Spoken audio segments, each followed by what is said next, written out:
Hello friends, welcome my জয়ডিশান YouTube channel আবার স্বাগত প্রত্যেককে এই ভিডিওতে। আজকে আমি আলোচনা করব বহু চর্চিত আমাদের রাজ্যে যে ওবিসি সার্টিফিকেট বাতিল মামলা বর্তমানে রয়েছে সুপ্রিম কোর্টেই। তো ইতিমধ্যে সেটি সুপ্রিম কোর্টে ছিল এবং প্রধান বিচারপতির তত্ত্বাবধানে কিন্তু সেটি বারবার শুনানি হওয়ার কথা থাকলেও যে সময়ের যে অভাব, সেই অভাবে কিন্তু বারবার পিছিয়ে যায় এবং ইতিমধ্যেই কিন্তু আবার প্রধান বিচারপতি চেঞ্জ হয়েছে এবং নতুন যে বিচারপতি রয়েছেন সঞ্জীব খান্না, তার নেতৃত্বে একটি বেঞ্চ গঠন করা হয়েছে এবং সেই বেঞ্চেই হবে পরবর্তী যে আমাদের শুনানি ডিসেম্বরের এই দ্বিতীয় সপ্তাহে সেই বিচারপতির নির্দেশে কি আসছে সেটা বিষয়ে আলোচনা করব। ইতিমধ্যেই কিন্তু যে 77 যে শ্রেণীর অনগ্রসর শ্রেণীর তাদের কিন্তু ওবিসি সার্টিফিকেট ইতিমধ্যে বাতিলের যে মামলাটি ইতিমধ্যে চলছে, তো সেটি নিয়ে আলোচনা করব। তো অবশ্যই বিস্তারিত যাওয়ার আগে আপনাদের কাছে একটা অনুরোধ, আমার চ্যানেল নতুন দর্শক হয়ে থাকলে অবশ্যই এইরকম আপডেট পাওয়ার জন্য অবশ্যই চ্যানেলটিকে সাবস্ক্রাইব করবে এবং বেল আইকনটি অবশ্যই বাজিয়ে দিতে ভুলবেন। তাহলে কী হবে, পরবর্তী যে আপডেট আসবে এই ধরনের অবশ্যই আপনাদের কাছে সবার আগে গিয়ে পৌঁছাবে। তো দেখে নাও আপডেটগুলি কী বলা হয়েছে, বর্তমানে কী অবস্থায় রয়েছে ওবিসি সার্টিফিকেট বাতিল মামলাটি। চলতি বছর মে মাসে 2010 সালের পর থেকে অন্যান্য অগ্রসর সম্প্রদায়ের অর্থাৎ ওবিসি সার্টিফিকেট ভুক্তদের দেওয়া সব শংসাপত্র বাতিল করে দেয় কলকাতা হাইকোর্ট। হাইকোর্টের সেই রায়ের উপর স্থগিতাদেশ চেয়ে সুপ্রিম কোর্টে দ্বারস্থ হয় কিন্তু রাজ্য সরকার। আপাতত শীর্ষ আদালতে ঝুলে রয়েছে সেই মামলাটি।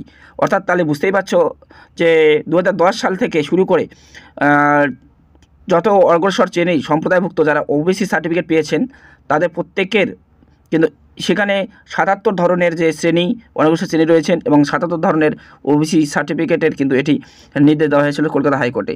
তারই স্থগিতাদেশ চেয়ে কিন্তু সুপ্রিম কোর্টে দ্বারস্থ হয়েছিলেন রাজ্য সরকার। তারই বর্তমানে যে শুনানি সেটি কিন্তু ইতিমধ্যেই স্থগিত রয়েছে। সুপ্রিম কোর্ট সূত্রে খবর, পশ্চিমবঙ্গের ওবিসি শংসাপত্র নিয়ে মামলার শুনানি হবে আগামী 9 ডিসেম্বর অর্থাৎ দ্বিতীয় সপ্তাহে ডিসেম্বরের। শুক্রবার বিচারপতি BR গাভাই এছাড়াও বিচারপতি KV বিশ্বনাথনের বেঞ্চে জানিয়েছে 9 ডিসেম্বর বাংলার ওবিসি মামলার বিস্তারিত শুনানি হবে। সেদিন কোনো সিদ্ধান্তে আসা যেতে পারে বলে মনে করাও হচ্ছে। শুক্রবার রাজ্য সরকারের আইনজীবী কপিল সিব্বল কী করেছিলেন, রায়ের উপরে স্থগিতাদেশ দেওয়ার বিষয়ে কিন্তু আর্জি জানিয়েছিলেন। রাজ্যের আইনজীবী হিসেবে কপিল সিব্বল বলেন যে 27টি অগ্রসর শ্রেণীর শংসাপত্র খারিজ হয়ে গিয়েছে, যার জেরে নিয়োগের ক্ষেত্রে সমস্যা দেখা দিয়েছে। ওই 77টি অগ্রসর শ্রেণীর মধ্যে কেন্দ্রীয় তালিকার ওবিসি রয়েছে। সার্টিফিকেট দেওয়া হয়েছিল কেন্দ্র তালিকা মণ্ডল কমিশনের সুপারিশ থেকে, প্রতিবেশী রাজ্যের তালিকা থেকে। নিয়োগের পাশাপাশি শিক্ষাক্ষেত্রে ভর্তিতে সমস্যা দেখা দিচ্ছে। অর্থাৎ তিনি কিন্তু এই সমস্যাগুলি কিন্তু তুলে ধরেছিলেন। যদি আপাতত স্থগিতাদেশ দিয়ে পরে মামলার মূল বিষয়ে শুনানি করা যায়, সেই বিষয়ে বিবেচনার আর্জি জানান কপিল সিব্বল মহাশয়। এর আগেও রাজ্যের যে আইনজীবী কপিল সিব্বল জানান, শিক্ষা ও চাকরি ক্ষেত্রে ভর্তি হওয়ার জন্য বহু মানুষ অপেক্ষায় রয়েছেন। হাইকোর্টের রায়ের উপর যাতে স্থগিতাদেশ দেওয়া হয় সেই আর্জি জানানো হয়েছিল রাজ্যের তরফে, তবে স্থগিতাদেশ মেলেনি সেই সময়েও। প্রসঙ্গত 2011 সালে ক্ষমতা আসার পর থেকে 77টি পিছিয়ে পড়া সম্প্রদায়কে ওবিসির তালিকাভুক্ত করেছিল পশ্চিমবঙ্গ সরকার। মে মাসে 2011 সাল থেকে জারি হওয়া সমস্ত যে ওবিসি সার্টিফিকেট বাতিল হয় কলকাতা হাইকোর্টের রায়ে, যার জেরে এক ধাক্কায় 5 লক্ষ ওবিসি শংসাপত্র বাতিল হয়েছে।